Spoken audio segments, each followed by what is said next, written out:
તળાવના કાંઠે એક જાંબુના ઝાડ ઉપર વાંદરો રહે અને તળાવમાં મગર રહે.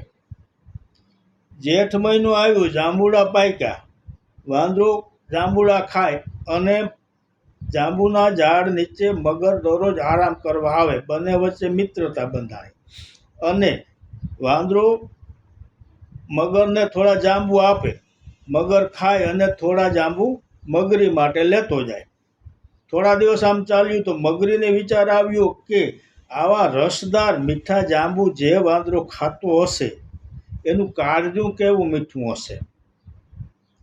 અને તેણે મગરને વાત કરી કે તમારા મિત્રનું કાળજું મારે ખાવું છે, તેને લઈ આવો. તો મગર કહે, અરે એ મારો મિત્ર છે, રોજ જાંબુ આપે છે, આવી વાત ન કરાય.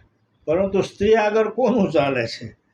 તેણે હઠ કરી અને મગર વાંદરાને પાસે ગયો અને થોડું જૂઠું બોલ્યું, તમારી ભાભીએ તમારા માટે ભોજન બનાવ્યું છે, માટે ચાલો મારે ત્યાં જમવા. વાંદરો તો રાજી થયો. મિત્રને ઘરે કોને ન જવાની મજા આવે.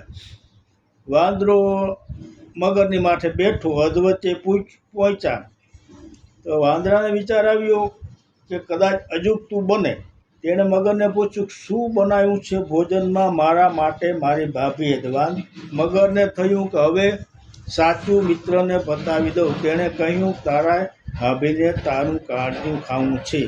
અને વાંદરો કહે, અરે મગરભાઈ, પહેલા બોલ્યા હોત તો કાળજું તો હું જાંબુના ઝાડ ઉપર મૂકતો આવ્યો છું. મગર કહે, ચાલો પાછા જઈએ. અને પાછા જઈ જેવા કાંઠે પહોંચ્યા, વાંદરો ઠેક મારી અને જાંબુના ઝાડ માથે ચડી ગયો અને કહ્યું, તારા જેવા દગાબાજ દોસ્તથી તો ભગવાન બચાવે. શું આજે આવું નથી બની રહ્યું ક્યાંક ક્યાંક? જય માતાજી.